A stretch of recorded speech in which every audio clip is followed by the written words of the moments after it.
Okay. Hopefully this is working. We are streaming on March 29th. Take 2. Yes. Telling the chat to refresh again. Our bartender just entered the residence. I'm just gonna let everybody refresh and get back in here. Wow, you can really see my gray hairs. It's okay. It's a thing now. Ah, yay! Balthazar can see live now. Huzzah! There we go. Fantastic. And Buster just got back.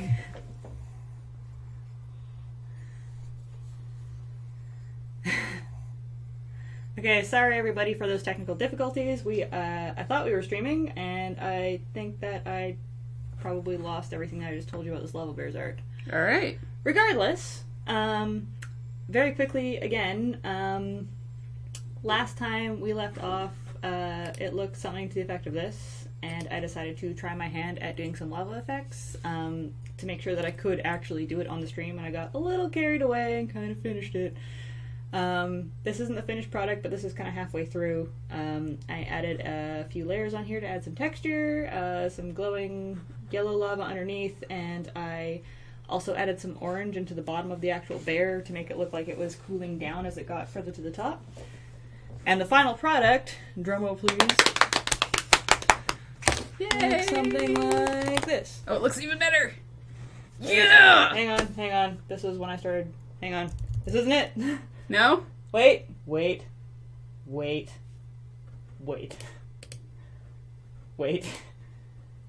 There it is! Yay! So good. That looks so good. So I emailed this. Hang on, make it a bit bigger for you guys. I emailed this to Jer because it's his now, and I don't know what he's going to do with it. Maybe in the future, if he decides to sell the Lava Bears campaign or do something with it, then maybe he'll offer it as a print or something. But yeah, I assume he'll keep me posted because I drew it. But yeah, it was super fun, and a lot of the liquefy and smudge filter. I don't know if you can see underneath these guys.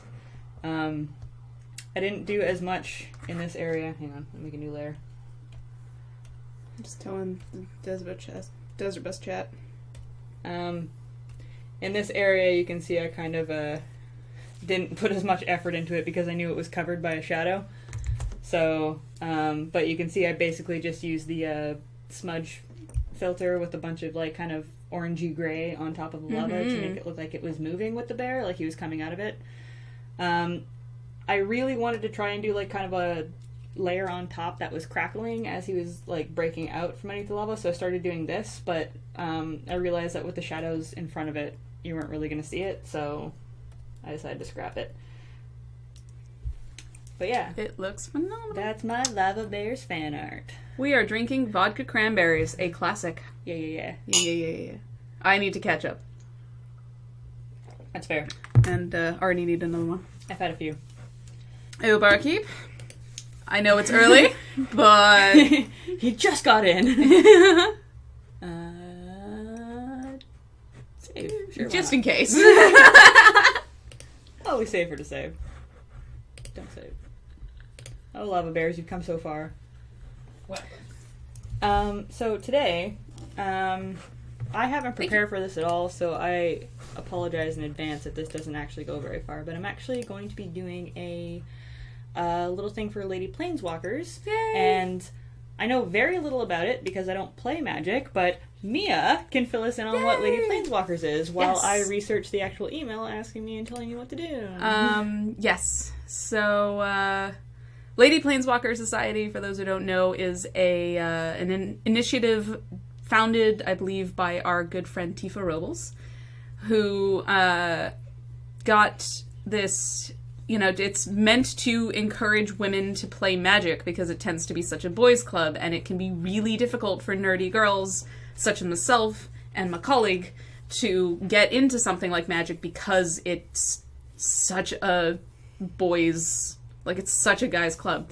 I know that I have found the Victoria magic scene is really competitive and really, really intimidating. So I don't get to play Magic a lot, except at Lady Planeswalkers. We get together once a month, and so we have a Victoria chapter now where we meet once a month and we drink cheap wine and we... Thank you. Thank you, Barkeep. Speaking of... Sorry? Does he have a stick? Until he starts squeaking something, you can stay. Has he had a stick? Sorry? Had a stick. Oh, no, you can give him one. Sorry to interrupt. So we meet once a month and we drink cheap wine and we play all sorts of different games and types of Magic, different formats, and so it's a really neat and fun way to get better at the game and learn how to play and hang out with your friends. So yeah, that's Lady Planeswalkers. I have been an atrociously late member because it, up until recently, has met on Thursdays when I'm busy, but it's, we just switched the times, so I can go more. Oh my god! Oh my dog. Oh my god! My dog is going crazy. He just came. Oh, he has Someone's a stick. got a treat. He has a treat. Get out of here. And come back. It's going crazy. My dog's on crack. Don't even worry about it. So yeah, that's Lady Planeswalkers. So I have a couple of Magic decks at this point, and I admire the game. I really enjoy it when I get to play it. I'm not very good at it. But that's part of the point, is like to get better at it. And there is a Victoria-wide goal to get you into it, Ash, because every time we meet, we're like, we should bring Ash in. She would have so much fun. Okay, so for those who don't know, I have retired undefeated from the world of Magic. I had a previous boyfriend that tried to teach, God bless him, tried to teach me the rules of Magic. Yeah. I still don't understand it. It's pretty complicated. But I guess our, I still don't understand our some two of it. and only two drafts that we did, I Yeah. just lucked out. Sure, So as you do. He was trying to explain the rules, and I ignored half of it, but when it got to the last few health points or whatever we had, he was trying to explain to me what I could do, and that was when I chose to tune in, and I'm like, wait, can I just take this card and kill you right now? And he kind of looked at his cards, looked at my cards, and he's like, yes, you could. And I'm just like, okay, I love it. I do that. Yeah. And I win. And that happened twice in a row, and I'm just like, you know what? I'm just gonna call it there. That's fair. I'm done. That's fair. I was taught Magic a couple of times. My brother had a CD-ROM that taught you how to play Magic. That I played a couple times and tried to figure it. But, it was a CD-ROM, right? So the tutorial game was always the same.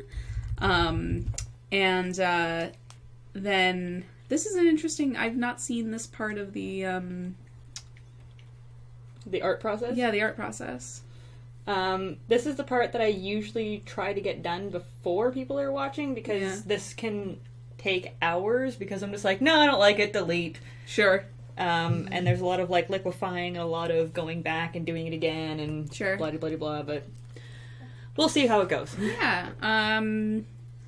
So I was taught Magic by a boyfriend, and I was really, really unimpressed. And I had a wall. I remember that I had a wall with reach. I think it was a wall of frost or something. And it was just but I was really I won the game, but I was super pissed off at him the whole time. Some games just destroy relations with people. Balthazar's correct. Sometimes the only way to win is not to play. How many cards do you have? Does it matter? 7. You get 7. 7.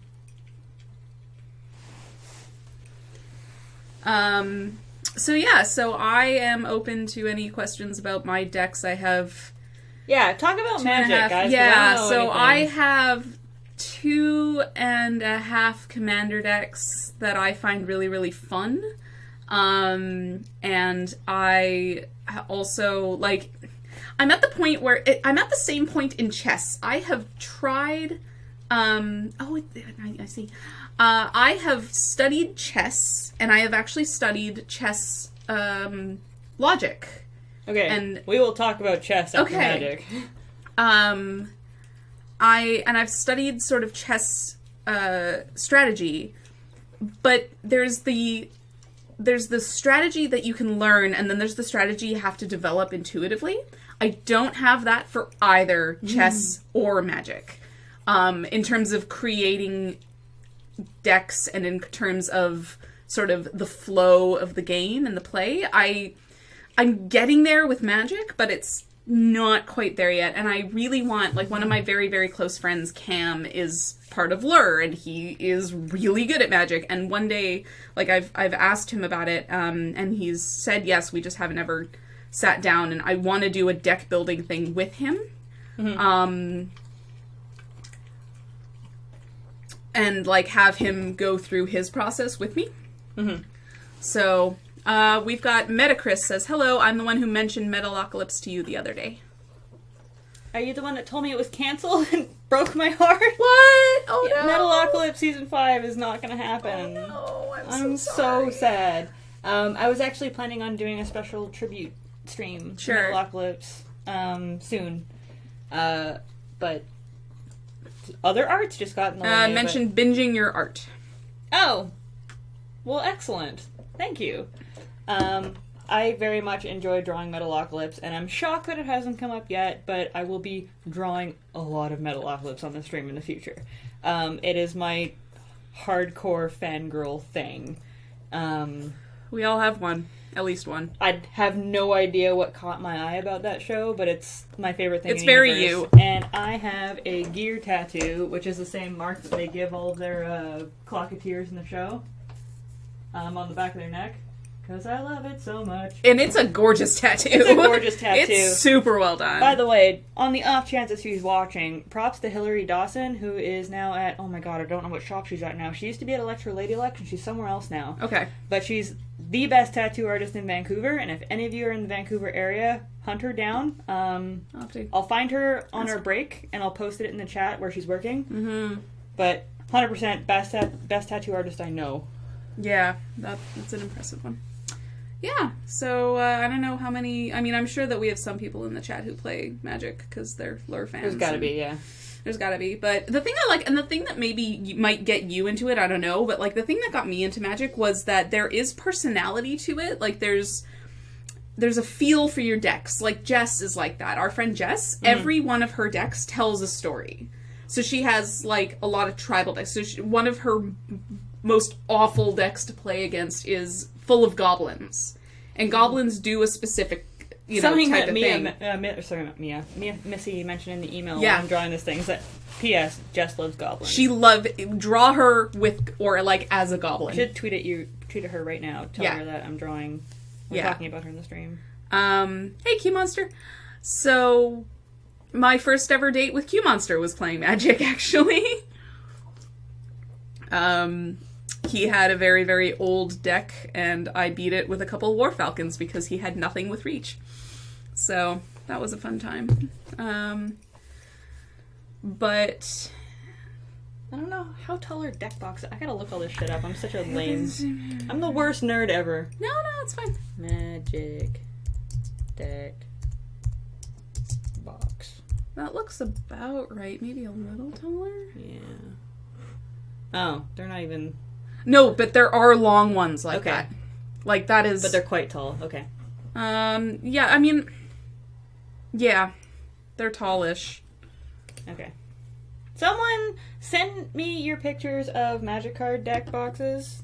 So Yeah. I have some sort of reference here. I'll Yeah. make a new layer and write my email address across the screen.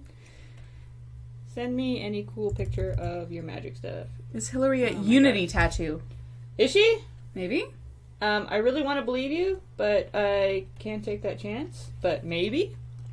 I will confirm that on the break. But, yeah. If that is where she is, go get tattooed by her. Yeah, email me pictures of your deck boxes or, like, cool shit that you have from Magic, because I don't know anything about it, so this is Ash's Education Hour. Mm-hmm. I have been, keeping myself away from Magic for years now. I know that it was super popular. God, all the Lure guys got into it after one specific PAX, and I think it was, like, 4 years ago. Yep, that sounds about right. And all of a sudden, my friends disappeared off the face of the planet. That's part of why I started, was because... Just to have a social life again, right? Because with our friends, you were either going to learn magic, or you were not going to get invited to get anything invited ever. for anything. Yeah.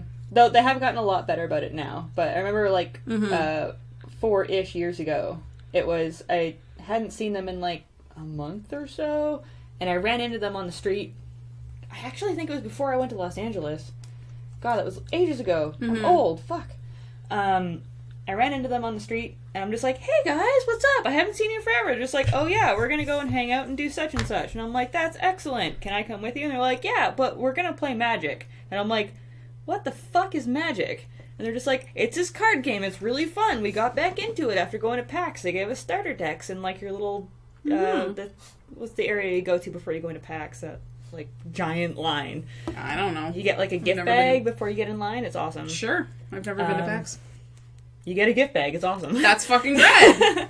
After you've paid like $100. So PAX got them back into it, and I'm just like, okay, well, I guess I can learn. They're just like, okay, well, I mean, we can draft you this time, but, like, you're gonna need to buy cards and stuff. And I'm like, I'm sorry, what? And Paul said point blank, like, okay, hey Ash, do you have lots of time and money to waste? And I'm like, no. And he's like, then don't get into Magic. And I'm like, all right, Yeah, see you guys. fair.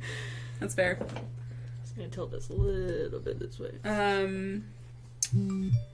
So yeah, so my decks, like, that's the thing about it, is my decks end up...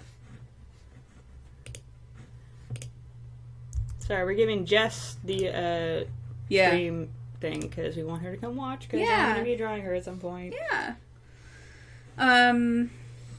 So I've got a couple. So the thing that got me into it are decks called Commander decks, which are larger format. Like, you have 100 cards, and the normal deck is 60 cards. Mm-hmm. In Commander, you have 100 cards. They all have to be different except for the lands, and it's a much longer multiplayer game. And we've had one picture sent, apparently. I'm sorry. Let's take a look. This is from Jacob. Okay. Magic boxes, fantastic. Yeah, so the normal ones are, like, I want to say this big. Okay, but that's, like, how tall they are. Yeah, that's how tall they are. Thank you. That's actually really good for me to know, because Yeah, that's exactly what I wanted to know. A mouse in reference, that's good. Thank you, MTGG. Thank you.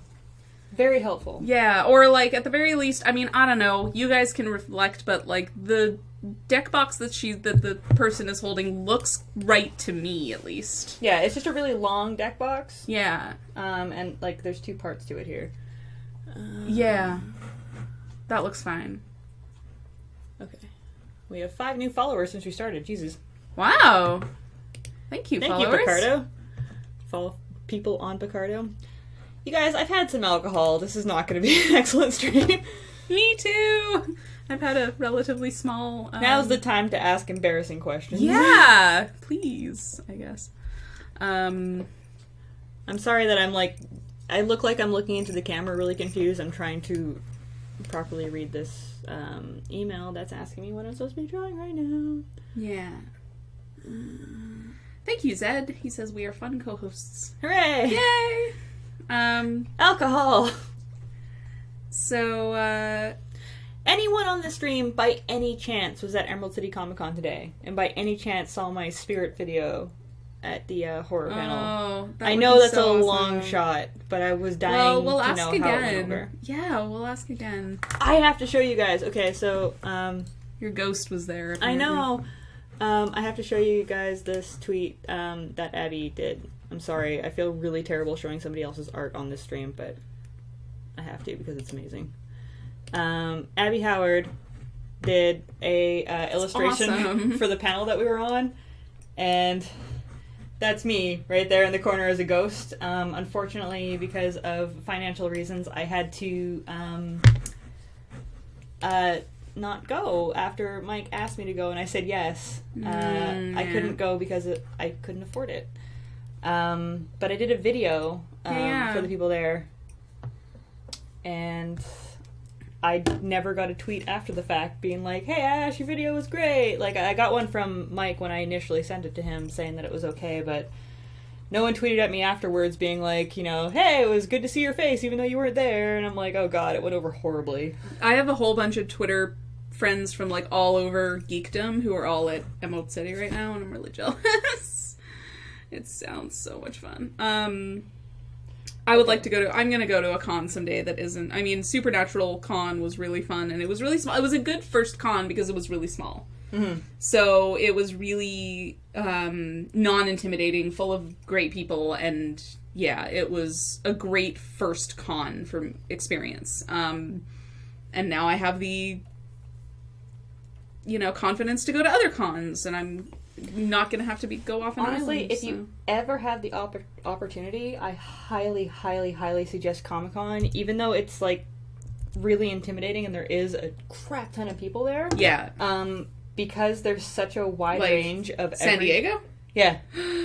Because there's such a wide range of everything there. Joss Whedon walks around. Yeah, there's so much to see, and there's so many, like, it's so random to go up and be like, hey, that's someone I know. Next to the person that played Chewbacca in Star Wars. Right, like, yeah. It's so... Yeah.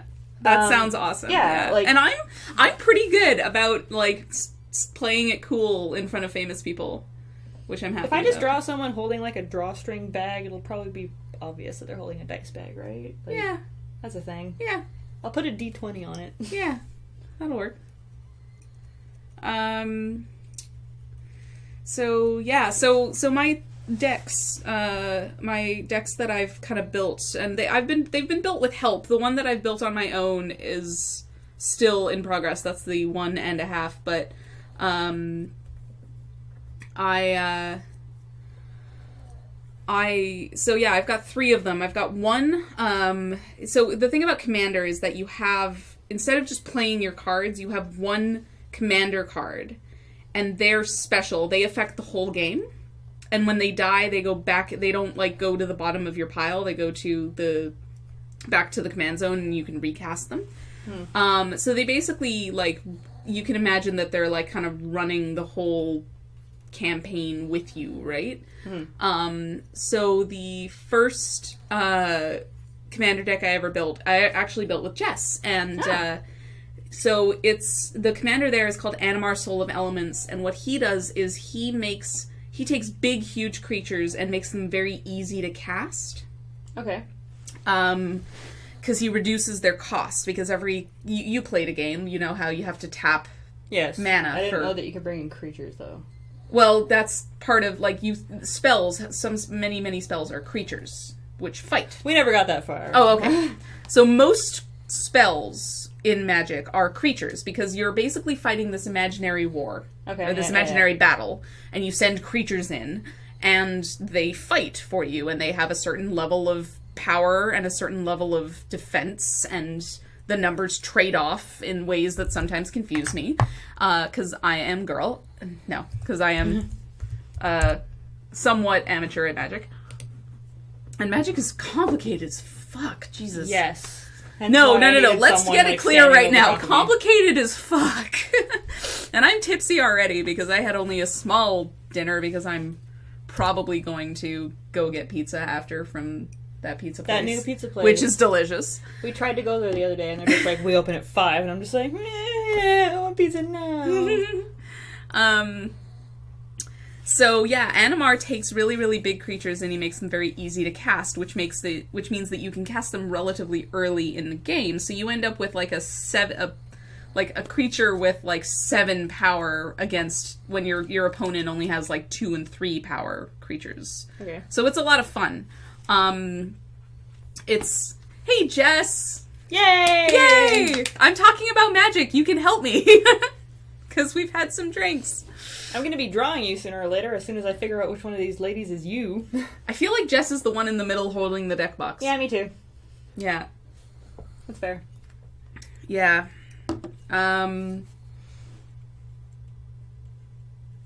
So Jess, I've been talking about my Animar deck, which you helped me build. So that's a lot of fun because, all these decks, what's interesting is that they have personalities. Like, the way that the colors end up mixing together, because all of it is very, very... I mean, it's a really well-designed game. That's part of why it's so popular. And so the 5 different colors all have different attack and defense strategies. Okay. And so when you mix colors, you get this really interesting and neat mix, these mixes of styles and strategies and stuff. So the way Animar is built, you kind of attack really early on, and you have these creatures that get very big and very stompy. The next deck I have, which is like one of my favorites to play, even though it desperately needs to be renovated, like it's a fixer-upper. Mm-hmm. I think of it as like a beautiful old house, kind of. It's very elegant and refined, but it desperately needs some work. Okay. Is one where the commander has a feature called Exalted, and what that does is that it makes people really, really powerful as long as one person is attacking alone. As long as one of your animals is attacking on its own, you end up with a situation where you're attacking for like 26 damage in the air with something called Trample, and like I'm just gonna rattle off an amazing game that I played where I attacked for 26 flying with Trample, Protection from Animals, Lifelink, and like I think there was something else as well.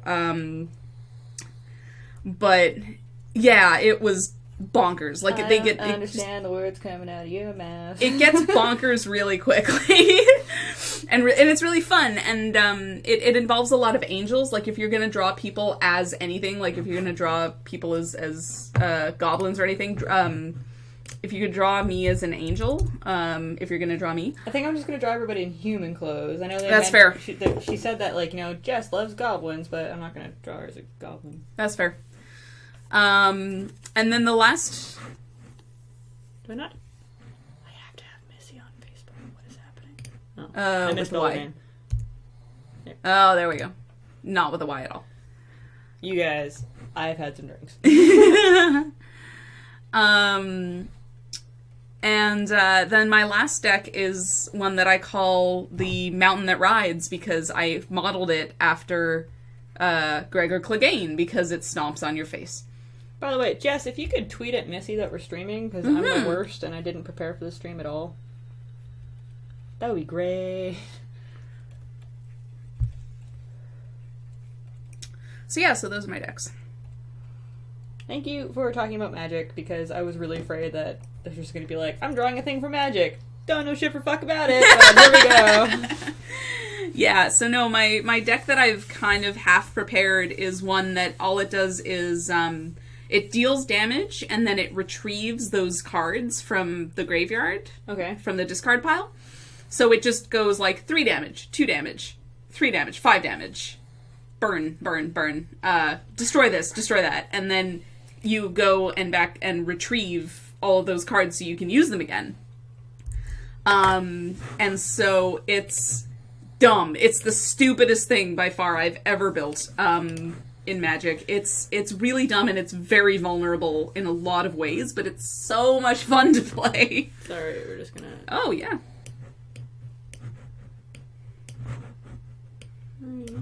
Alright. I apologize, you guys. It also looks like I'm looking into the camera right now, but I'm actually liquefying a few things to fix my skewing problem. It looks really good so far. These are just the roughs. See, I try to get by this phase before I stream because it takes so long. But here we go anyway. Yeah. So yeah, so there's my decks. Yeah, and yes, we have both had at this point enough drinks that embarrassing questions can... Barkeep. Hold on. He's coming. There we go. I've caught up. I've got Jason Derulo's trumpets stuck in my head. I would ask what that is, but I'm afraid you'd answer. It's a terrible song. I'm not going to sing it. It's just a terrible song. I appreciate it. Oh, God, no. I'd never sing a Jason Derulo song. That's just I had Spice Girls songs stuck in my head before you got here, and I'm just like, no. Erner!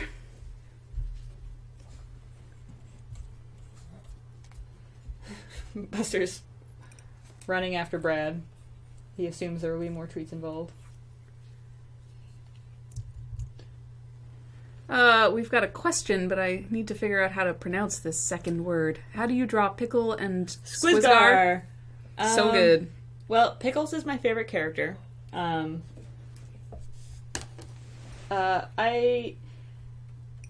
don't know why honestly, I don't know how to answer that question. She just draws good, goddammit. It's something about Metalocalypse inspires me to draw. That's and fair. I 110% give credit to Metalocalypse for giving me any of the skills that I've acquired in art in the last year and a half, because I've gone outside my comfort zone box of drawing so many times just with Metalocalypse art on my own time. Hang on. I'm going to link you guys. Oh, I don't know if I can link you guys to just my Metalocalypse art. I'll link you. I was going to say, I'll link you guys to my Tumblr, but it's not going to come up there because I haven't drawn any in a long time. So far to go without spelling these. So far to go without spilling those. I'll take the less full one. That one's yours. It's less full, but I think it's stronger. Okay. So I'll brace take it. yourself. Thank you. Thank you, Barkeep. Thank you, Barkeep. What the fuck is my Tumblr? Oh, wow. That's... I'll link you guys to my Tumblr anyway. It's probably going to be a lot of Metalocalypse and Avatar and Awesome. random crap. Here you go. Somewhere in there, if you look on Tumblr for Mega Ashra Death Clock, you'll find my art in there. Yeah, I have learned more lighting techniques, freehand drawing techniques, shading techniques, color techniques in general from drawing fucking Metalocalypse band members than I have drawing anything else, honestly. And it's been a ton of fun. The Tumblr community is super great. If there's a small chance that anyone from Tumblr that I'm in that community of is watching right now, hi! Hello! I love Metalocalypse, and you do too. Yeah, like, I'm not a big, like, what's it called, fanfic person, like... I am. The, but we'll get to that later. okay, that's not true. I'm all for fanfic. Everybody can write the shit out of their own fanfic for anything, but that's one of the few things where I just think that the Metalocalypse show is so perfect that Sure! I have Oh yeah, but you're an art... Like, that's the thing, is that there are certain shows that inspire me to write the same thing, the same way that Metalocalypse inspired you to draw. Yeah. Like, that's the thing, is it inspired you to create. And I just can't read fanfiction of it, because I'm just like, but That's fair. that's not what he would do. That's entirely you know? fair. Most fanfiction is kind of awful. I'm just so protective over that stupid show. No, Like, no, it's no. so That's the stupid, thing. That's and the I love beautiful it. thing about fandoms, is that you get protective and you get, like, it becomes personal. And I find that really fascinating. I don't know. Tell us about your fanfics, Mia. You brought this on yourself. Drink more, Mia. We're gonna drink some more. I will say that I've been writing fanfic, like, I wrote fanfiction, because that's the thing I find about fanfic is so wonderful and so funny and bizarre, is that everybody thinks that they have come up with this thing for the first time ever, right? They're like, oh my god, I've invented this whole new form of art where I'm just gonna use these characters and draw and write my own story. And, like, it's wonderful. Like, everybody comes up with the Mary Sue on their own. You know what the Mary Sue is, right? I know of the Mary Sue. So everybody comes up with, like, everybody writes Mary Sue. Okay. And she arises independently. Like, I wrote a bunch of fucking Digimon fanfic when I was 9. Mm-hmm. With a Mary Sue character, self-insert, like, Yeah. 100% stereotypical Mary Sue, before I ever realized that there were other people writing fanfiction anywhere. She comes up, she like, I find Mary Sue so fascinating because they arise independently. like, independent of outside influence. So it's almost like puberty. The Mary Sue is like puberty. You have to go through it. Yeah. You have to get it out of your system. And once you do, you are a better person. You understand yourself a little bit more. You understand yourself a little bit more, and the ideal is to get through it with as little embarrassment as possible.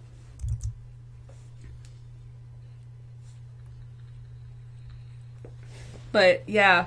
My favorite fanfic I've written, to be perfectly honest, my favorite fanfic I've written is probably the one I'm writing right now, and I'm not going to say what it is, or, like, you guys could probably guess what fandom it is. Yes, we can.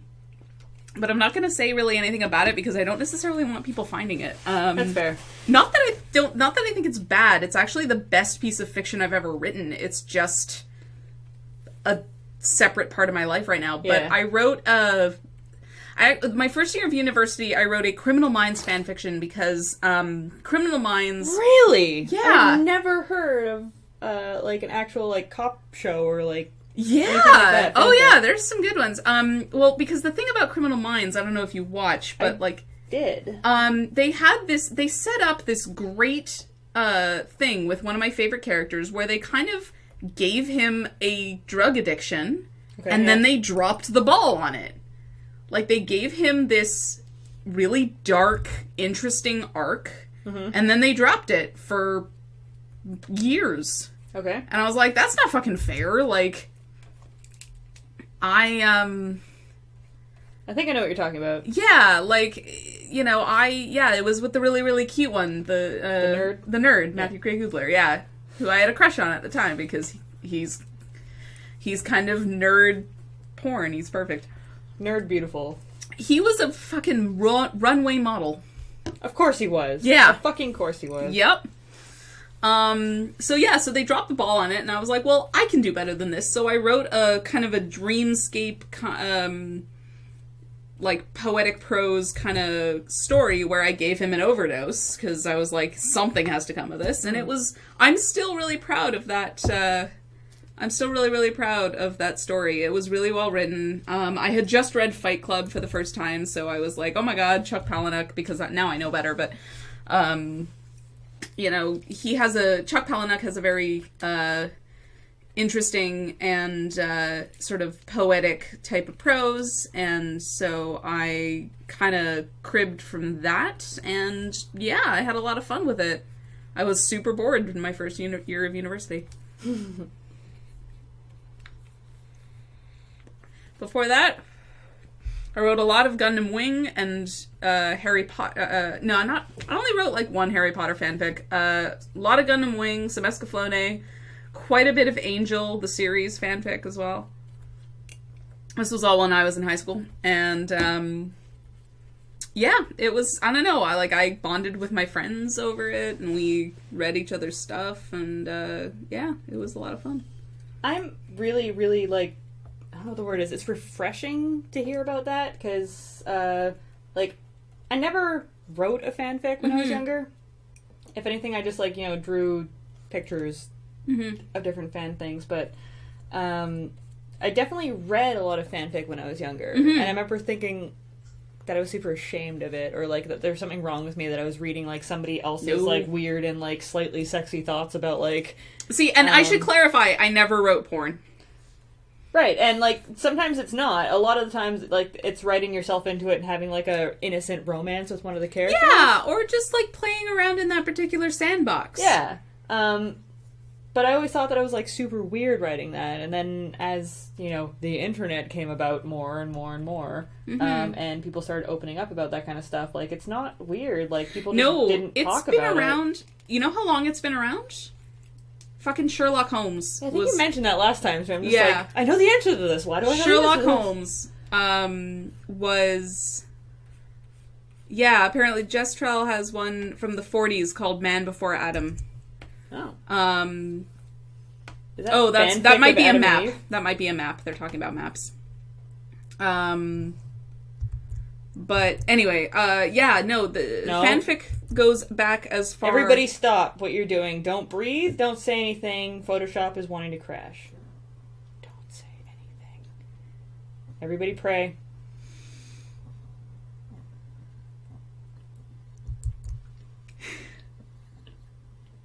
Did it save? I think so. Okay, everybody can breathe again. Okay. Please, Photoshop, please. Why do you hate me so much? Oh, somebody has a bone. Buster Bug, what you got? What's this? Go get it. Run free.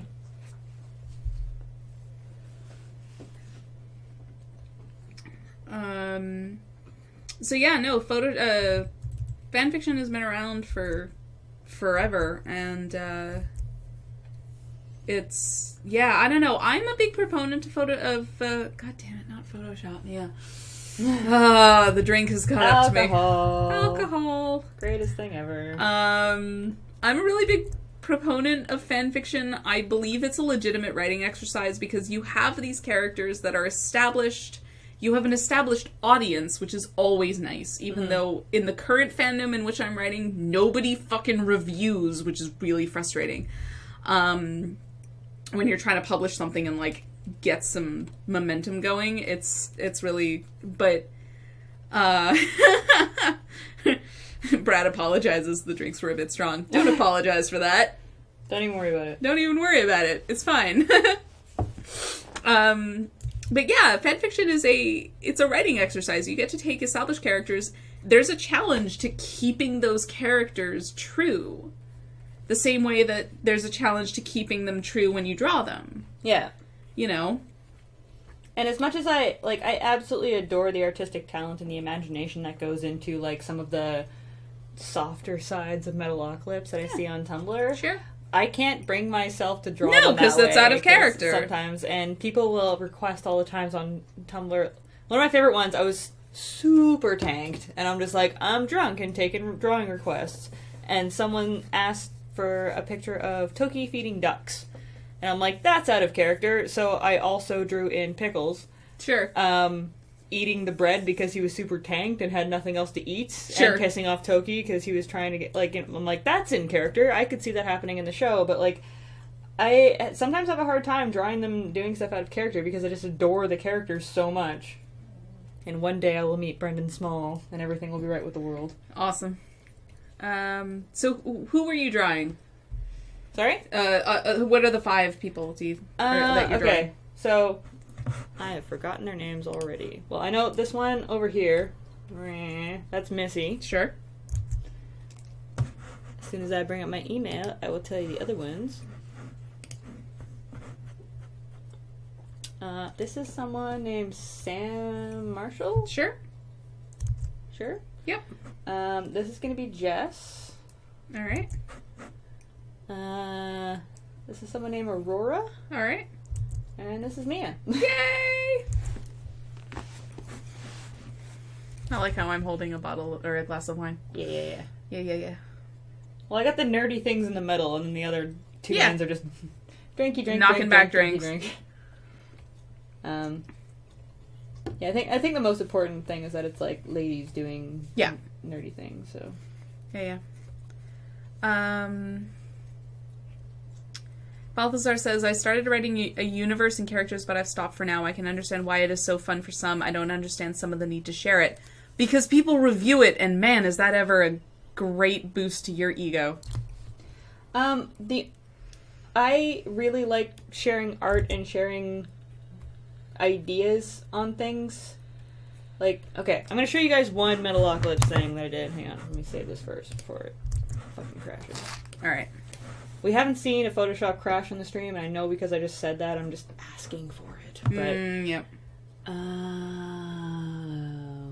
there it is.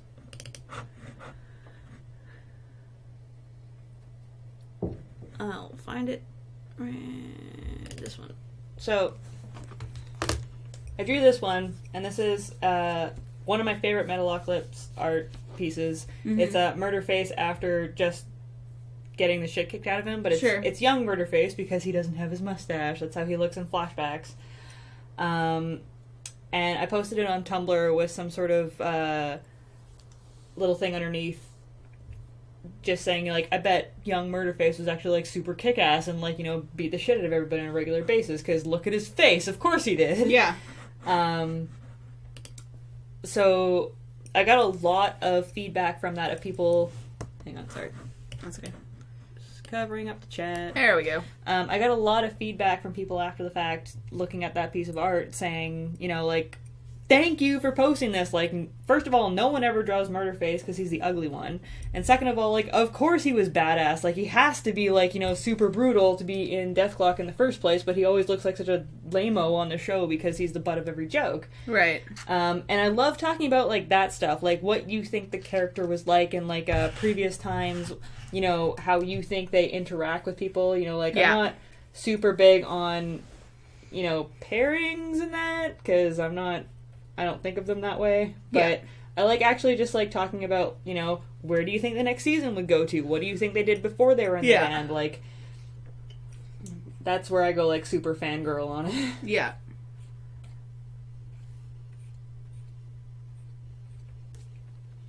What's interesting about Sam is that she has a super low voice. And, Sam. Oh, that's a girl drawing? Okay. Yeah. I was like, who the fuck is Sam? Yeah, the one you're drawing. She has a super low voice, and I always thought that I have a super low voice. No, she's got it lower than ours. Really? Yeah. Impressive. Yeah. She's awesome, but...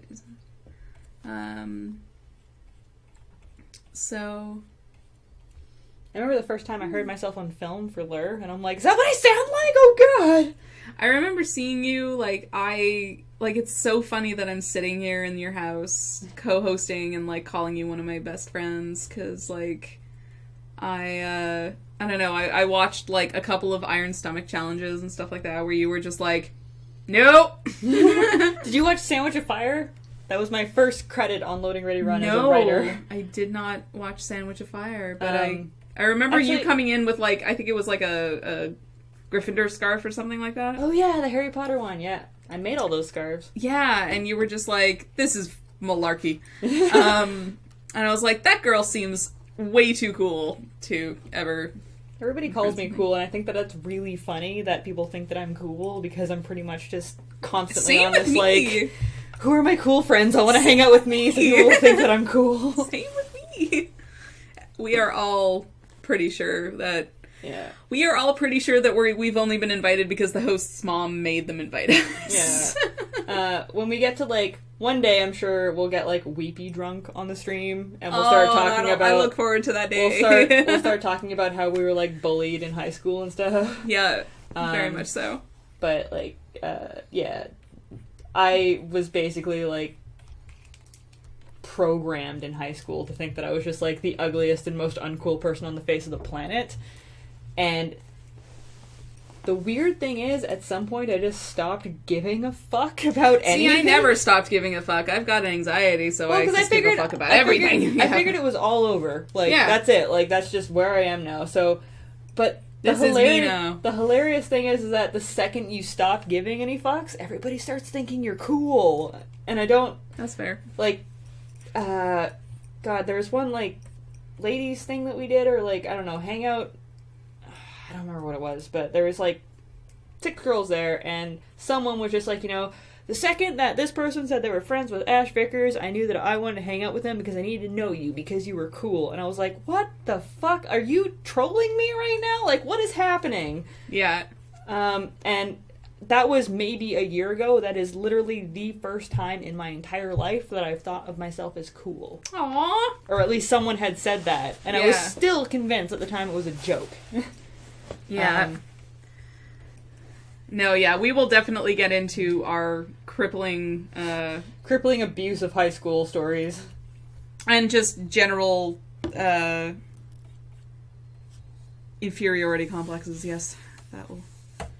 It'll happen. Oh, yeah, for sure. Because I'm sure the grand majority of people watching this need to hear those stories to know that they're not alone. Yeah. I know I did. I need to hear it from many, many, many people to realize I wasn't alone. Yeah. Anyway, I just took a dark turn. Yeah. Dark turn. We were talking I about forgot other what we were stuff. talking about. Chat suggests something for us to talk about. Yes, chat. We're open to We're going to keep questions. singing about topics to talk about. Yeah. Give us. I've been rewatching through Bob's Burgers while I get ready for work in the morning. Excellent choice. For the 5th, 6th, billionth, whatever time. That's fine because it has so much replay value. It's Yeah, ridiculous. and I love Linda's songs so much. Yep. Bass. The I'm so happy cranberry that sauce. my singing reminded you of Linda. We're having mashed potatoes. Tell us embarrassing con stories. I don't have any because I haven't really been to any cons. Embarrassing con stories. Okay. I have a really, really good embarrassing story of the first Child's Play dinner that I went to. Okay. Hold on. Okay. So, keep in mind, I know very, very, very little about, the penny arcade machine that it is today. At the time, that is. Mm-hmm. Because, Steve and I had just started doing Megacynics. This is years ago. And, I didn't know anything about, the other people that were working at Penny Arcade, what was going on. I knew some of them by name, but not by face. So, we went to the Child's Play dinner together. I sat at Steve's table. I wasn't even involved with Desert Bus at this point. And, I proceeded to get, I can't even describe to you how drunk I was. There's no descriptive words for it. I was beyond drunk. I have no idea how many bottles of wine I consumed to myself that night. Ooh. And that's, I can't even go by glasses. It was bottles. And somehow I was still standing. Not very well, but I was still standing. I think I've heard this story, but I don't remember the details. It's not horrible. It's just funny in retrospect. Sure. So, at the end of the Child's Play dinner, what used to happen, at least previous to 2 years ago, they used to turn the lights off, which was assigned to GTFO, and it was immediately after everything was done. The live auction was done, lights went on, get the fuck out. Yeah. In the last 2 years, I've done a cocktail hour afterwards, which is really nice. But that particular year, my brother spent an obscene amount of money on certain things that were there. And because we were just tanked out of our mind, we were just fuck it, we can stay as long as there's booze on the table. And, people from our table just kind of collected wine bottles, and we were just standing around drinking, looking at our stuff, and they didn't want to kick us out because Steve had just spent, thousands of dollars on stuff. Or at least I assume that's why they didn't want to kick us out. Anyway, someone presented me, I won't say names, but someone presented me with a wine bottle that was still corked. And they were like, Ash, find a way to open this. And I'm No. Okay. And I take the wine bottle, and I go up to the first person that I see, and I'm like, you look like you work here. I need to open this wine bottle. Oh, no. And the guy laughs at me and was just like, come here, and takes me back and was chatting me up and was just so what do you do? I'm just actually, I draw a webcomic. My brother Steve Dangler, he bought whatever it was he bought that year. It's super cool. And he, while he's back there, he's, ordering people around and uncorking the wine for me and handing me the bottle back, and I'm just thank you, you were really nice. Didn't realize until, 2 days later, I said that to Robert Koo. Yeah. I went up to Robert Koo and looked him in the eye and said, you look like you work here, open this wine bottle for me. And I don't think that he takes any offense to it because he still speaks to me. And I was obscenely drunk. And to be fair, I had no idea who he was at the time. You see, and the one Child Play charity dinner, and I'd like to go back, maybe after grad school or something. I hope they're still doing them, or I hope that I have the time and the money to go. I would really love to go back, but the one that I've been to, I just got really used to being hi, nice to meet you, you're probably famous. I have no idea who you are. Because I just didn't. I don't really read Penny Arcade, I didn't really know, I've never been to PAX. Sorry, for Metacris, if you don't know who Robert Cooey is, he's basically, what is he, like, president of Penny Arcade now? Like, something like that. He's neither... I don't think he owns it, because obviously Gabe and Tycho own it. Yeah, he is neither Gabe nor Tycho, but he is the third one. Like, yeah, he's the one that took Penny Arcade and said, like, listen, you guys need to be making money at what you're doing, and he made them where they are right now, and he's a genius at business, and a very wealthy man, and a very powerful man, and I should not have spoken to him like that, and I regret it every day of my life. Thank you, Q Monster Games. I will stay with Q Monster's aunt and uncle. We've stayed with them in Seattle. They live in West Seattle. They're awesome. His uncle is terrifying.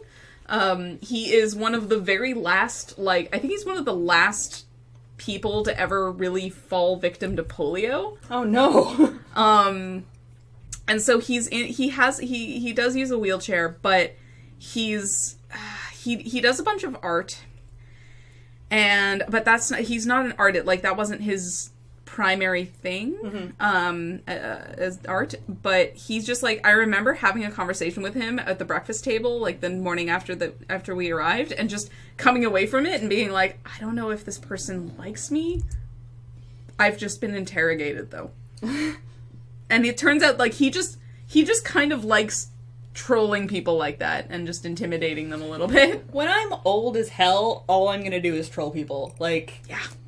As soon as I'm, like, wrinkled beyond belief and I can get away with, like, pretending to have dementia, if I don't already have it, like, I'm just gonna fuck shit up everywhere and be like, I don't know where I am. Like, yeah. You have no idea. Like, it's gonna be I was trying to impress them because I was just like, I was like, boyfriend's family, I should really be... I wonder how many old people are doing that to us already. Oh, I'm quite sure. I don't want to think about it. Quite sure many, yes. I need to use the bathroom, so I think this is a good time for a 5 or 6 minute break. Oh yeah, it's already 8 o'clock. Yeah. Alright. So, cool. We'll be right back. Stay tuned. Alright. And yeah. There we go. I've had some drinks. Hold on.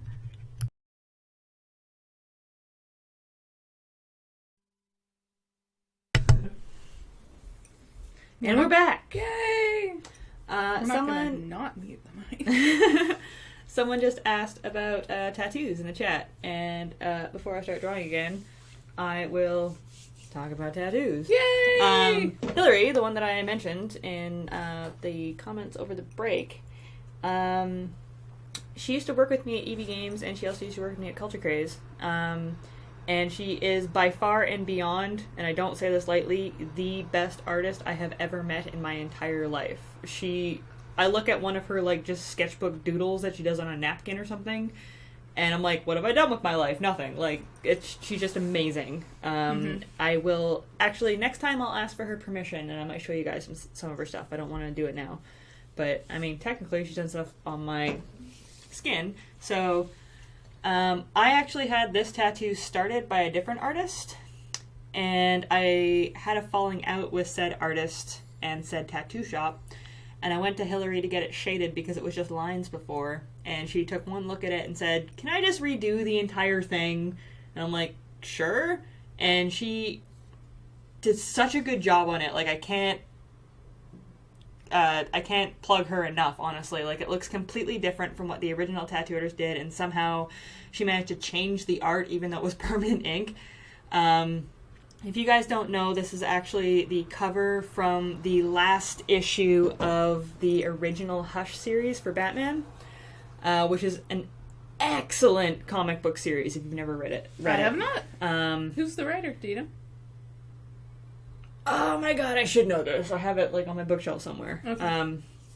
We'll take a look, because I'm into comics now, and I'll dig them out for you later. Okay. It's really good. It's really good, like, kind of one-off. Like, you don't need to know a lot about it, and it introduces a new villain that is one of the best villains that they've created in forever, which is Hush. But the Riddler plays a excellent role in that series, and... I don't want to reveal anything, but, like, this is one of the comic covers from it, and I just fell in love with it. The Riddler's my favorite Batman villain of all time. The cover art was done by Jim Lee, and I went to Comic-Con a couple years ago and tried to get in line to get him to sign my arm, and he was the one DC artist that was sold out to go see him, and I'm like, no! Oh, no. but she also did my gear. Yeah. And I actually think that's it for the tattoos that she's done on me. I have, as far as tattoo goes, and I would like you guys, I'm going to put up my email address again. If anybody out there has, like, geeky tattoos, I want to see them, because I'm super into geeky tattoos. So this is my email address, so send it to me and I'll show it on stream. As long as they're not obscene. Mm-hmm. I think it was Jeff Loeb. Loeb? That sounds familiar. But as far as geeky tattoos go, I have the Deathclaw gear on my neck. I have Final Fantasy wings on my back. I have the Riddler on my arm. They're not really geeky, I have the Kiss face makeup on my back. I have Optimus Prime and Megatron tattooed on my thighs. I have the Umbrella Corporation logo and Property of Umbrella Corp tattooed on my hip on this one. I have Sonic and Tails pixelated 8-bit from the original, not the original Sonic, but the first one that had Tails in it on my other hip. And I have Jack Skellington on my calf. I have Skull Panda on my ankle, which, if you don't know, is from Sam. It's a kind of one-off or like a sub-comic from Sam Logan, who does Sam and Fuzzy. And I have a really ugly stick figure of Stickman masturbating in the corner on my foot, which was a tattoo that I got on a bet from my friend Bill Watt of Loading Ready Run. And I, for the life of me, can't remember what the bet was, but I kind of guaranteed myself that I would get it covered within a year, and that was like 8 years ago now, so it's a good conversation piece. I think that's it for tattoos.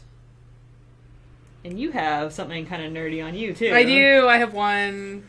If my parents ever watch this, I'm fucked. Oh, shit. Never mind. Mia doesn't have any tattoos. I don't know what I'm talking about. That conversation is going to happen anyway. I have the words bittersweet and strange on my ribs, which is from Beauty and the Beast, which is my favorite. It was the first film that I ever saw in theaters with my mom. And that was significant while I was doing film studies.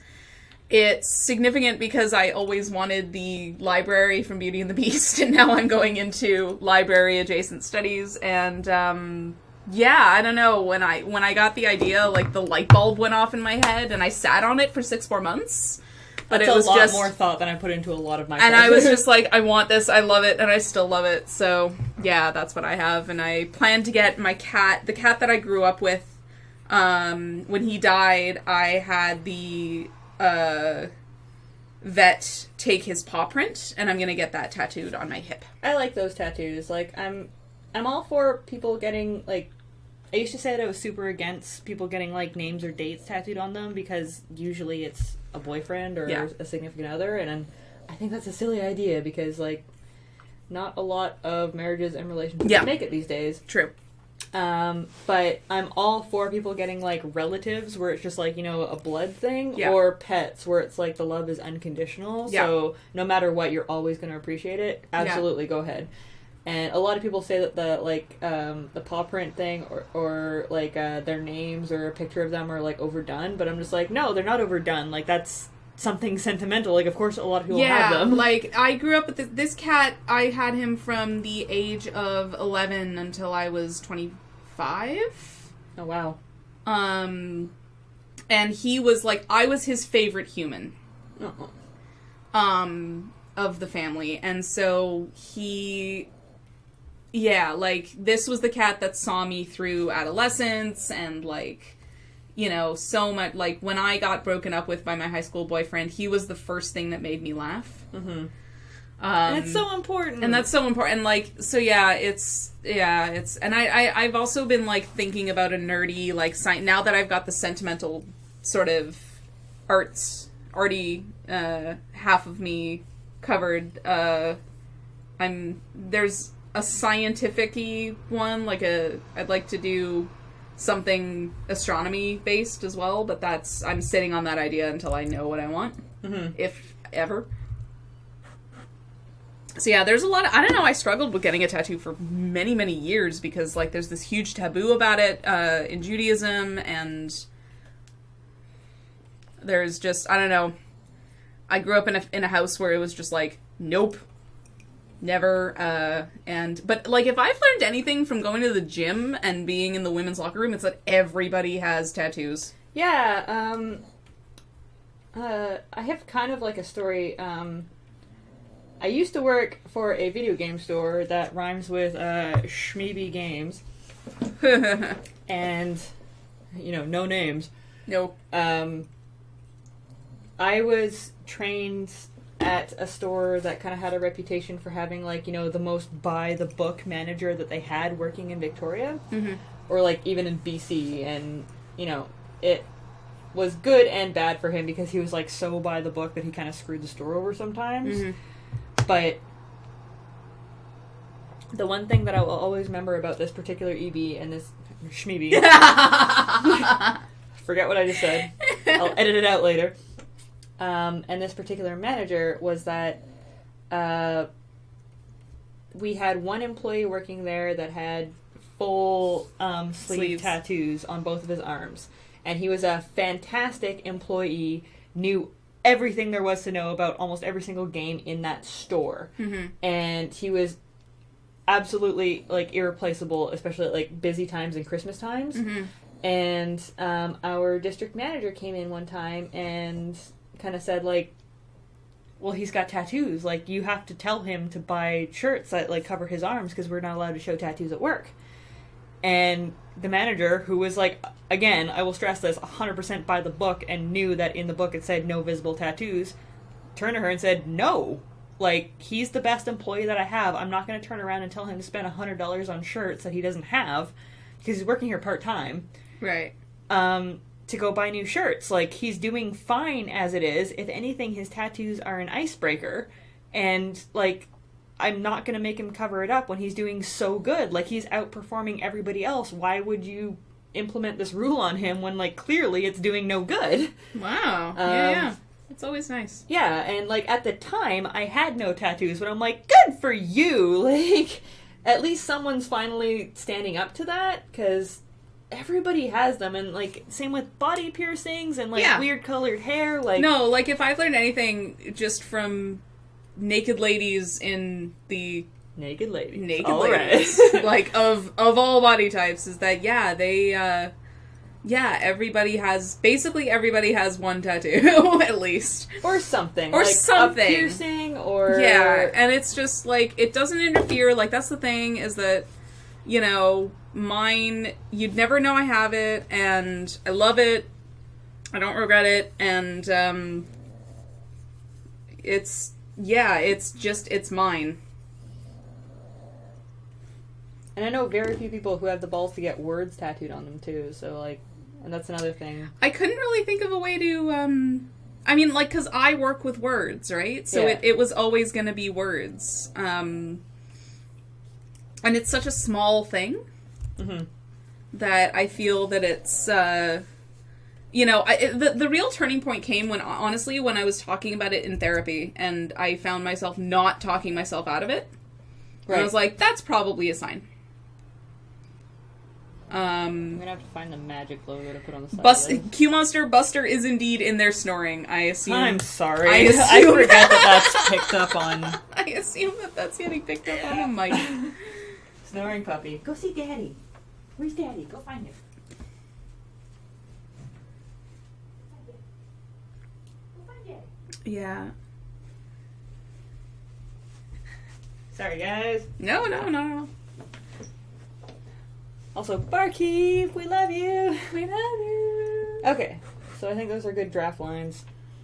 It looks great. And then we'll go into, let me give it once over in...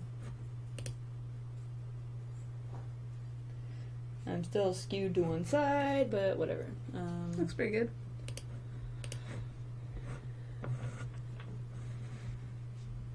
Everybody's leaning this way. Actually, hang on. Maybe I can do this. Excuse my reach. Thank you, darling. Thank you. Couldn't keep the plug out. Huh? Yeah, he's behind you. Damn it! He just appears there. Suddenly, Buster! Poof! Suddenly, Buster He's standing beside me. Perfect. Oh man, I love it. can we just watch Little Shop of Horrors and stop drawing? Yes! Okay. Interpretation. Horizontal. There's no way in hell I'm gonna finish this tonight, but we're gonna try and at least give you some lines. Cool. Mia should sing later. Did I'll sing anyone? later. No one has geeky tattoos. I'm so upset. Oh, I'm disappointed. I am disappointed. You guys. You guys? Okay. Let's give a new topic to talk about. Yeah. Chat, let's open it up. What the fuck, chat? Come on. What do you want to hear about?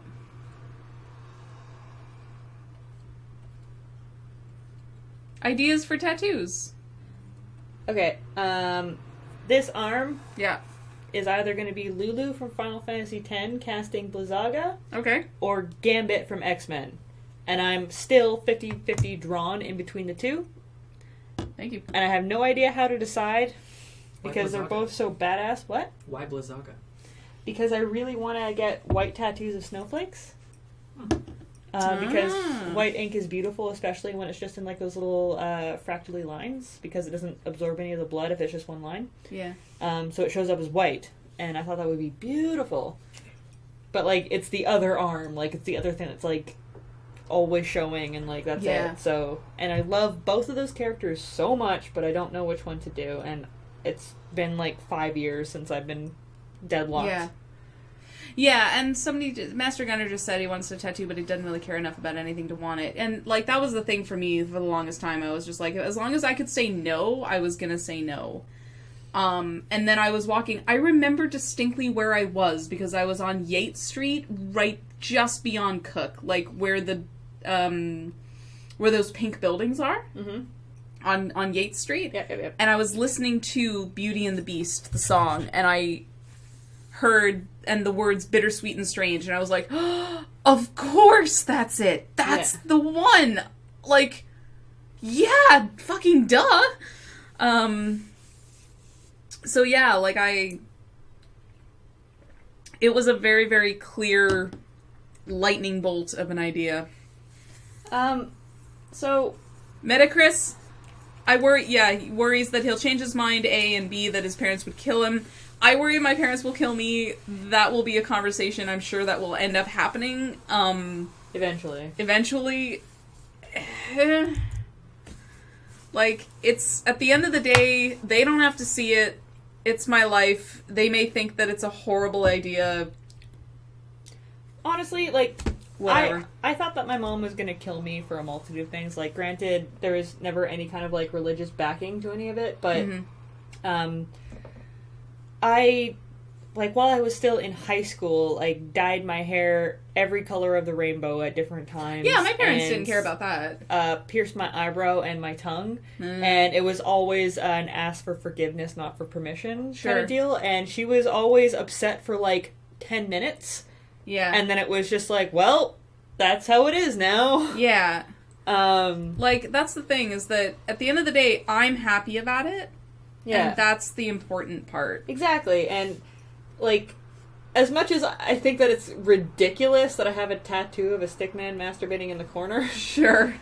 Like, it's given me nothing but, like, conversation starters and hilarious stories, yeah. right? So, that was joyful. I remember when you showed us all your tattoos. That one maybe, like, I could have gone either way with it, but, like, everything else, I probably put maybe a week's worth of thought into it, sometimes less, and I have no regrets about it. I love all of my tattoos. What I actually did was I printed out the words, and I traced them onto, oh, Buster's gonna get stuck again. Damn it! The desk. Buster! There he is. Hey, Foogie, how's it going? Excuse me, chat. Get out! What the fuck? Hi, Jack. Hey, Foogie. See, and I'm the type of person who regrets things a lot, and I'm really glad. Just walks right back in. I'm the sort of person who regrets things a lot, and I'm really glad that I got my tattoo. And Jess was actually with me when Jess Trell was actually with me when I got it, and she, I don't know, like, I look at it and I'm like, it's so beautiful, and it's so, like, I was going through a rough time in my life, and the full line is bittersweet and strange, finding you can change, learning you were wrong. And that just, I don't know, there's so many reasons behind it, and so many meanings for it, like, for me, and yeah, it's just, and at the end, like, the worst that my parents are going to do is yell at me. Yeah, like, what are they going to do? Like, force you into a laser? Oh, they're going to yell at me. Like, you're an adult, they can't take it off without your permission.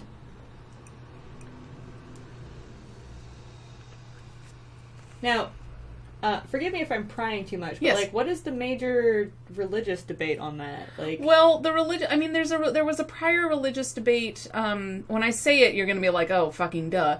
There was a prior religious debate where you're not supposed to mark your body, but also the Holocaust kind of, I told you, you're gonna like, oh, fucking duh.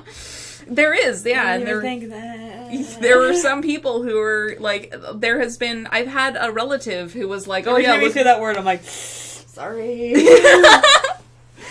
I had a male relative who has, like, he has half sleeves, and he was showing off his tattoos, and this old woman was just like, here's mine, and showed her inner wrist. Oh no! She's like, here's my fucking tattoo. No. And he was like, ugh. And he was like, that was the only time when I felt bad about them. For good reason, but... For good reason. But there's been a whole, like, subset of people our but age... there's gotta be some sort of forgiveness in the, like, you know, I decided to do this. That's the thing, is that there's this subset of people who have been like, no, we're gonna fucking reclaim this thing. Good. Which has been about art. And it was used to, dehumanize us, but you know what? We're gonna reclaim it. And there have been people, like, I know one person who has a huge Star of David tattoo on his upper arm. Mm-hmm. Who's just like, yeah, fuck you, I am Jewish, like, what of it? Yeah, there's been this sort of counter movement, and of which I'm a part, I guess, where it was just like, no, I think tattoos are beautiful. I think that they can be really gorgeous, and yours are beautiful. Yeah, I'm a huge, huge, huge fan of tattoos. Like, yeah, and like, if you have the thing, like, there are some dumb ones, but if you, it's art, and if you want to make your body that canvas, then do it, and like, yeah, it is forever. But that was the thing, is that what I was saying is that I printed out the words bittersweet and strange. I traced it with black marker onto saran wrap, and I taped the saran wrap onto my ribs, and I took a picture. And so I had a rough idea of what it would look like, and I looked, and I was just like, that's beautiful. Yeah. That looks gorgeous. It's simple, and it's like, I know it's not very fancy, and it's kind of gauche to get words, I guess, sometimes. It depends. The other big thing is that if you're afraid of getting sick of your tattoo, put it somewhere that you don't necessarily see, like, every day. Like, I'm never, ever, ever going to get sick of the Riddler, and this is the only one that I have in a place that I see every day, like, every hour of the day. Yeah. As long as I'm not wearing full sleeves, I guess.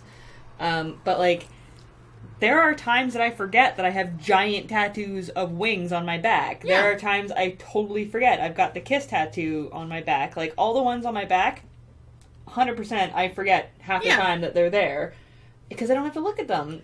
Jess Trell says she sees tattoos as a little bit of my insides on my outsides, which is a really nice way of thinking about it. Absolutely. Yeah. And, like, they don't have to mean something, like, super special to you. Like, Transformers don't mean something super special to me. I just really like Transformers. That is entirely fair. Yeah, and I think they're cool. And my big thing with tattoos is either they should mean something to you personally and specifically and not just picked off of a wall when you walk into the tattoo shop, or you should get a tattoo because you want a tattoo where people look at you and say, like, wow, that's fucking cool. Like, you want your body, like, your body art to be a conversation piece, and that's what a lot of it is for me. Like, I've had so many people come up to me and be like, is that the fucking Riddler? I'm just like, damn right it's a fucking Riddler. Like, yeah, exactly. And I got mine on my ribs because it was a personal thing, and it was like everybody, and I know that there are people who kind of giggle at it. I know Kathleen certainly does, but, like, Beauty and the Beast it makes so much sense. It's, to me, a perfect film, and it's the thing that I, like, it is home. Oh, I can see that. For a long time, like, not so much anymore, but it's only been the last couple of years, but for, like, at least 10 years, Nightmare Before Christmas was that for me. Yeah. And I do have a Nightmare Before Christmas tattoo. Yeah. And I don't regret it at all. Yeah. I'm not as gung-ho big a fan of it as I was once upon a time, but that movie, to me, like, from the moment it came out in theaters for, like, 10 years straight, was my favorite movie of all time. And,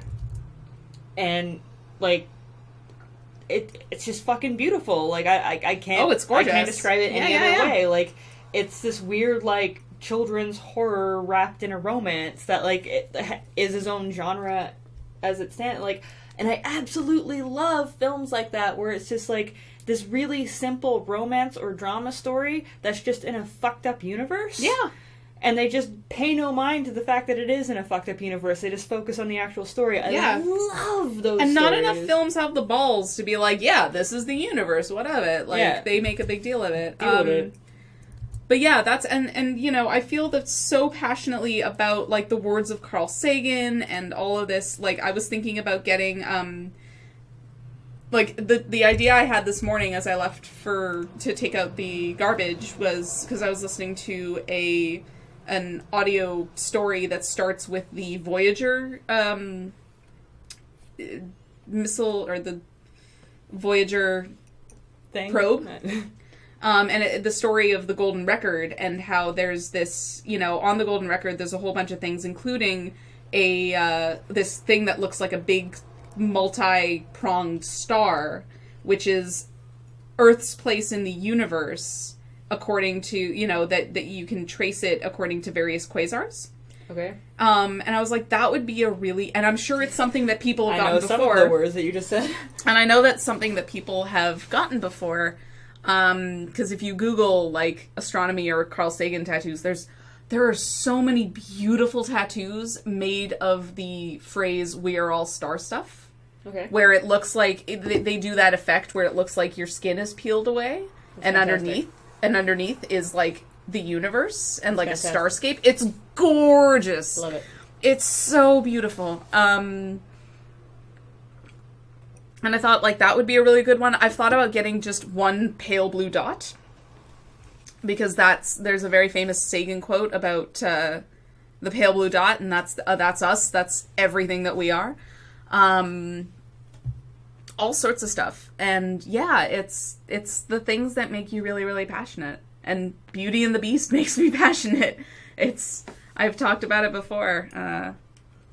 It's a great movie. On my radio show. It's so good. I remember having my mind... That was the first Disney movie that implemented 2D and 3D animation at the same time. Well, actually... no, Aladdin was, sorry. No, The Little Mermaid. The Little Mermaid... Yes, The Little Mermaid used caps for one scene, and when you see it, you cannot unsee it. And it's this one brief moment where Ariel runs up a flight of stairs, and it's super clear that the flight of stairs is 3-dimensional, and she is 2-dimensional. No.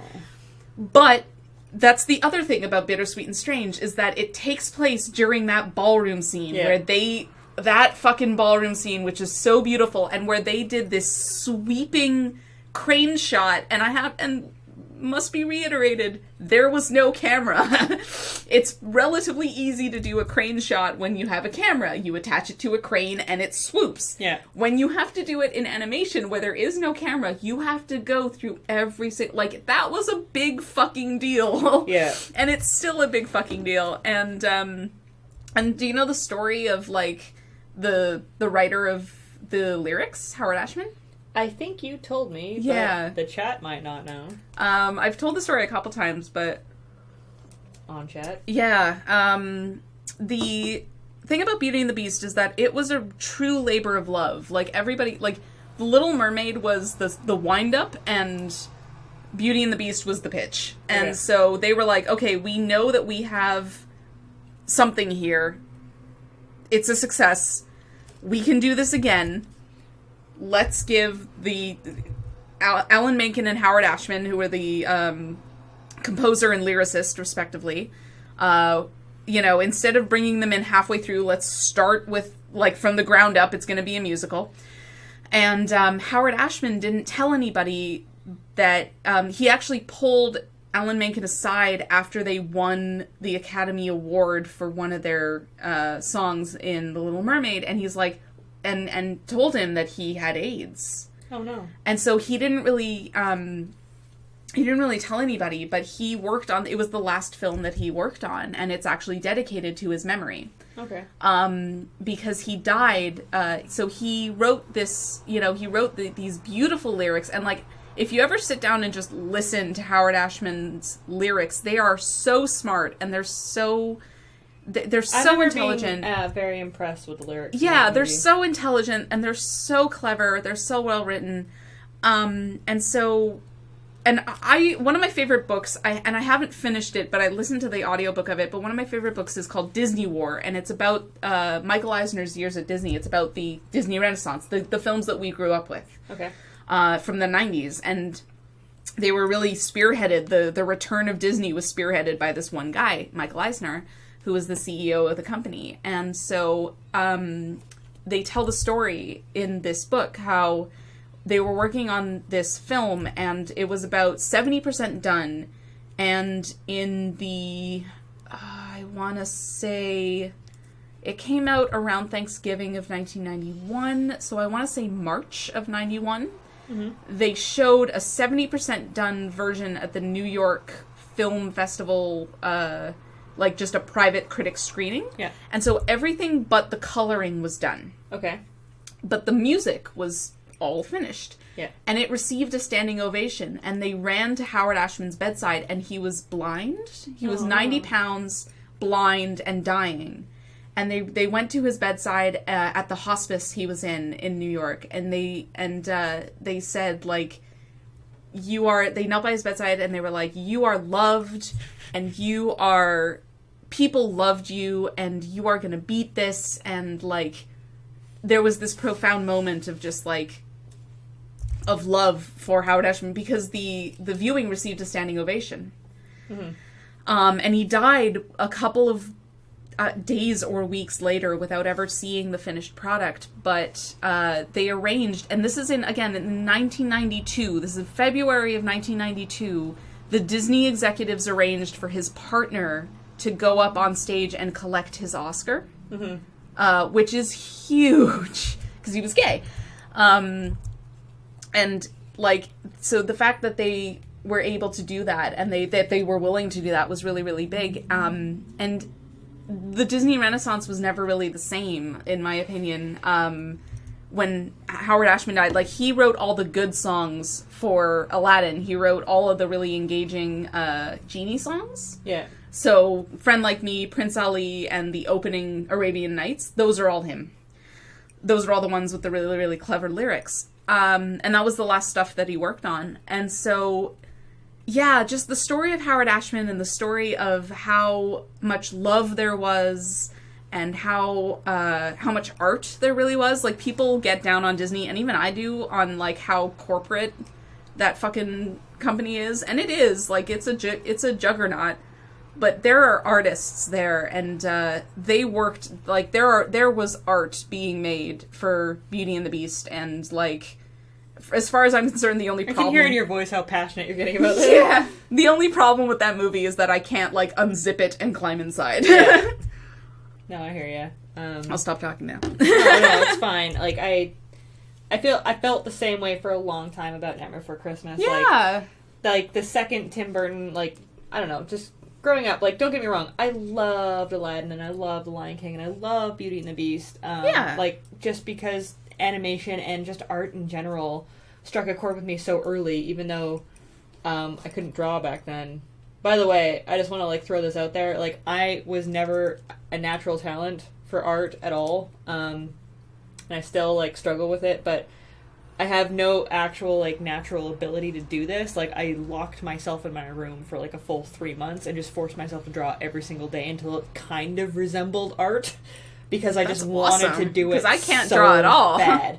And, like, for those of us who aren't naturally talented at something, that's what you have to do. And, like, you know, I dated someone once who was, like, fucking brilliant guitarist, but it was the same thing. Like, he had really short fingers, and he had no natural ability, and he just locked himself in his room for, like, 3 years until he could play guitar. Like, we just worked really hard at it. And, like, I'm still, like, I still see people who are, like, 19 now blowing my shit out of the water, and it's discouraging sometimes. It's always that way, but, it's always that way. You know, there's always going to, especially with the internet now, there's always going to be someone circling you. Anyway, sorry, I'm getting off topic. Alcohol. I loved the art in all of the Disney films from a really, really young age. Loved it. And when Nightmare Before Christmas came out, I remember even just, like, watching the first trailer for it and just being like, this is it. Like, this is the movie I've been waiting for my entire life. Because I absolutely loved the darker side of some of the films. Like, the scary scenes in the Disney movies and the darker scenes. Like, they don't even do them really dark anymore because they're just like, you know, oh no, the kids will get scared if wolves attack someone. Yeah. Coraline was good that way. It was legitimately creepy. Yeah, and they have to be super clever now, and I don't know if they're just not paying their writers enough, but, like, it's either, like, we can be scary or clever creepy, and they just can't pay anybody enough to get clever creepy anymore. But Tim Burton opened this fantastic world to Disney of, like, it's creepy, but, like, that's not what it's about. It's about this, like, super innocent, like, dude that just wants to do something else with his life, and there's also a romance in it. Yeah. It just happens to be in this super creepy world with these super creepy people, and I had been waiting for that my entire life. Like, I didn't know it was missing from my world until I saw the trailer for it, and I had to beg my parents to go see it because I thought it was too scary. And that was back in the day when Disney didn't even want to put their name on it because they thought it was too scary for kids. And they didn't realize what a cash cow it was going to turn out to be. Yeah. But, yeah, like, I was so into it that I think 3 people gave me a copy of Nightmare Before Christmas that year for Christmas. Yeah. Because I knew on how... VHS? Yeah. Clamshell VHS? Yeah, absolutely. Yep. They knew how obsessed I was with it. I still have the clamshell VHS of Beauty and the Beast. So do I, actually. I have clamshell of Aladdin, Beauty and the Beast, Lion King, Nightmare Before Christmas, Home Alone. Fuck yeah. Fuck yeah, Home Alone. Fuck yeah. But yeah, like, honestly, like, I don't dislike Corpse Bride, but I don't think it was anywhere near the artistic brilliance of Nightmare Before Christmas, and... It was trying to make the lightning strike twice. Yeah. There are some cool ideas in it, but, like, what kills me the most about animated movies these days, actually, is, like, I appreciate the fact that they're trying to go back into musicals, but the music in them is awful these days. Frozen's a good example of that. Like, the chat's talking about, because Q Monster loves Frozen. Okay, Let It Go, I admit, legitimately good song. Yeah. Don't want to hear it 50 times a day. Yeah. But legitimately good song. I love it. Every other song in that movie, I'm sorry, my personal opinion, utter garbage. Like, I can't stand any of it.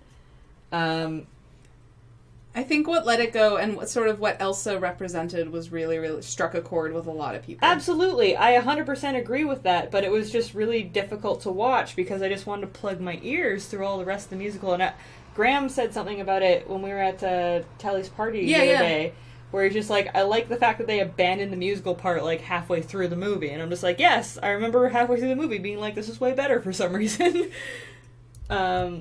But, like, Olaf's song was awful. Hans and Anna's song was awful. The reindeer song was cute. Yeah. With Kristoff.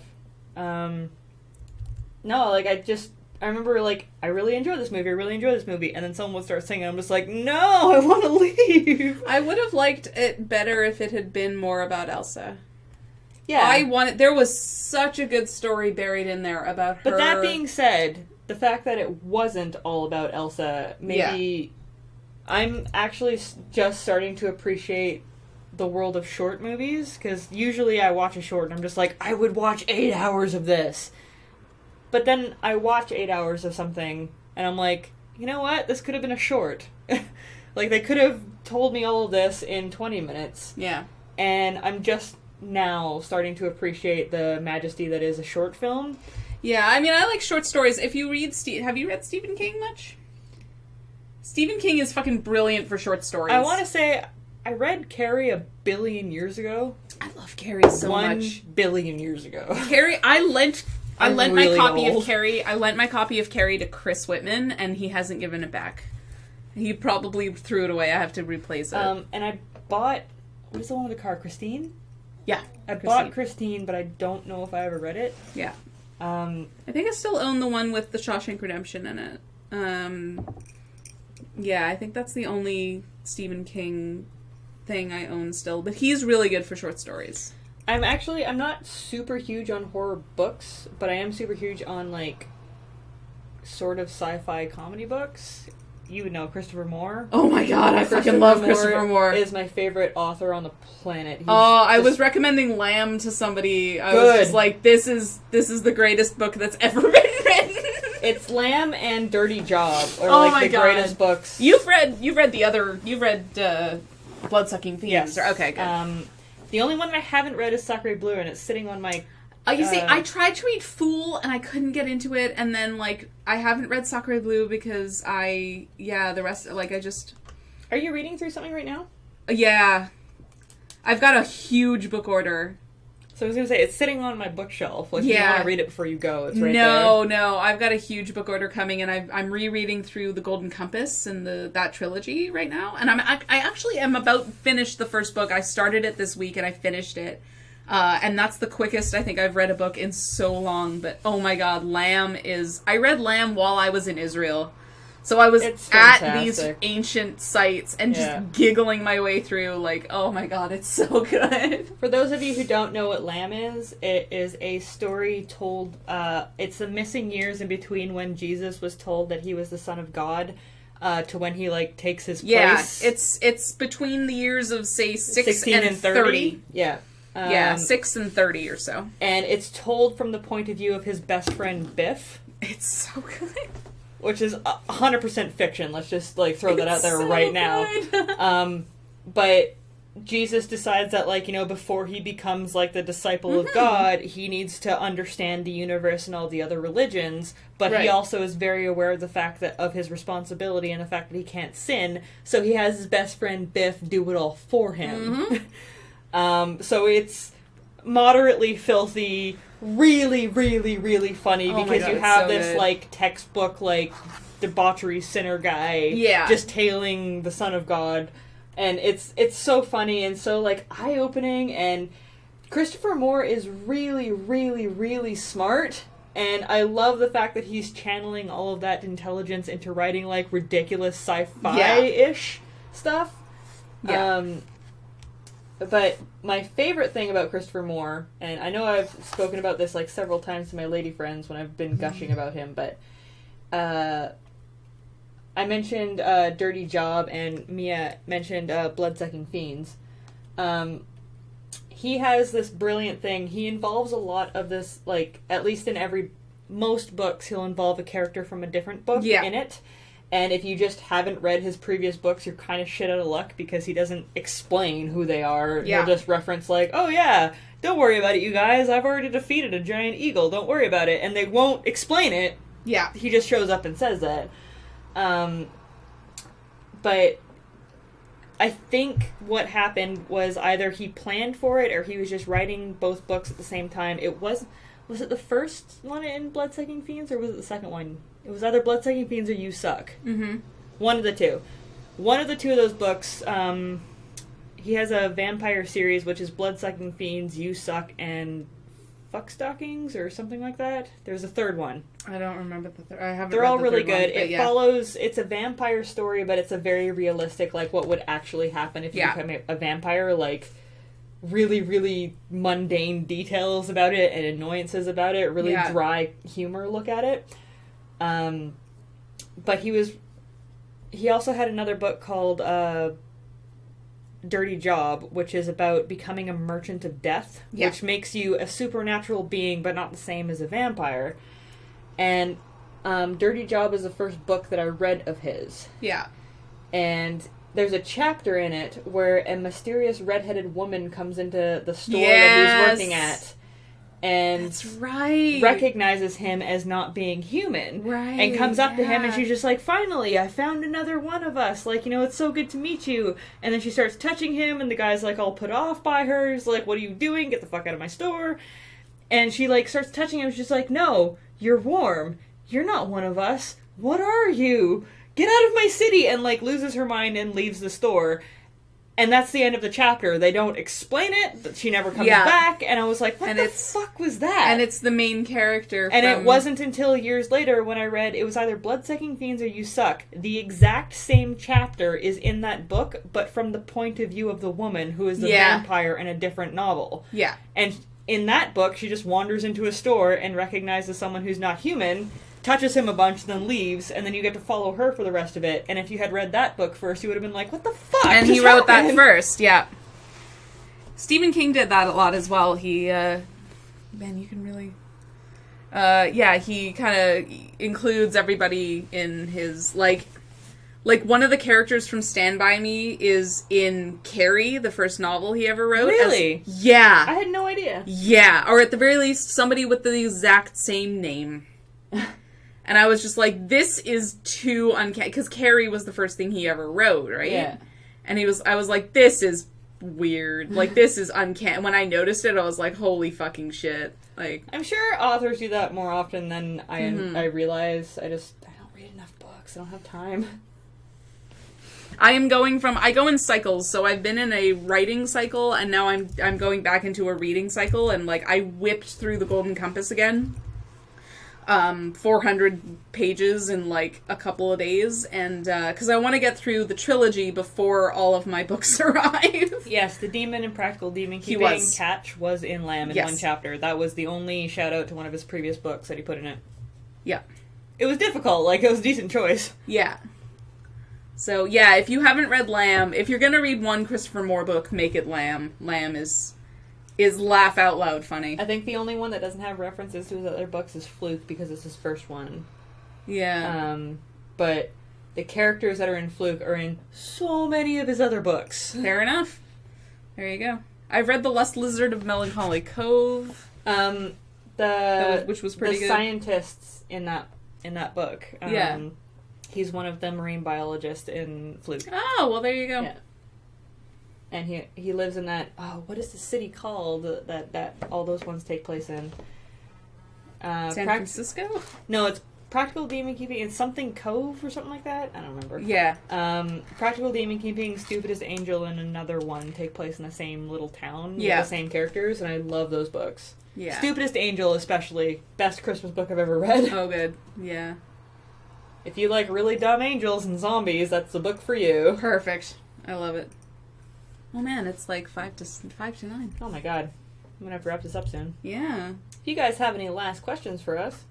Yeah, and Q Monster is gonna be streaming right after us, so if you want to continue the party, go to twitch.tv/QMonsterGames, and he will be... Q Monster, what are you streaming tonight? I assume it's gonna be Dark Souls.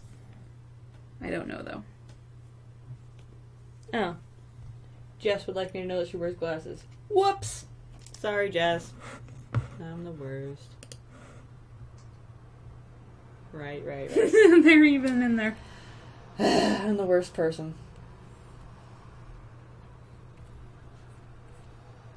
Continuing the journey. That doesn't tell me much. What did he play last time? It's probably the same thing. Jade Empire, I think. Yeah.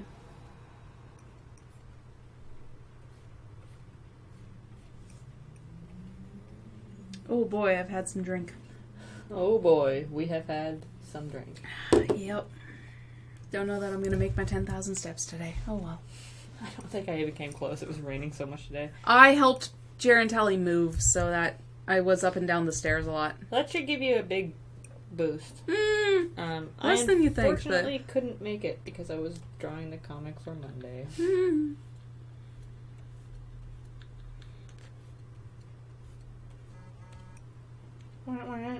Wah, wah. So yes, Q Monster's gonna hold off on his stream until we are done. So which is gonna be momentarily. Yeah, we're gonna be. I'm gonna finished call tonight. last call for weird questions or Last call anything. for weird questions. Anything you guys want to know? I'm gonna save this.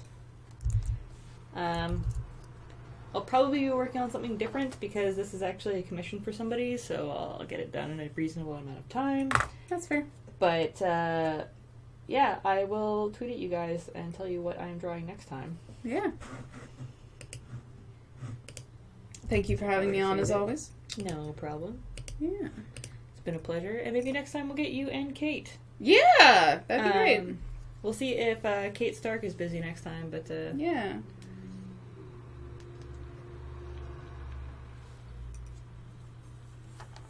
Aw, thank you, Metacris. Hey Chris, I'm a huge fan of the fact that you like Metalocalypse. Yeah. Not gonna lie. We also miss Kate. We get to see her so rarely. Yeah, and she's pretty cool. And she also works as a bartender, so maybe we should give Brad a break. Yeah. This is my background. As you can tell, I kind of like the Riddler.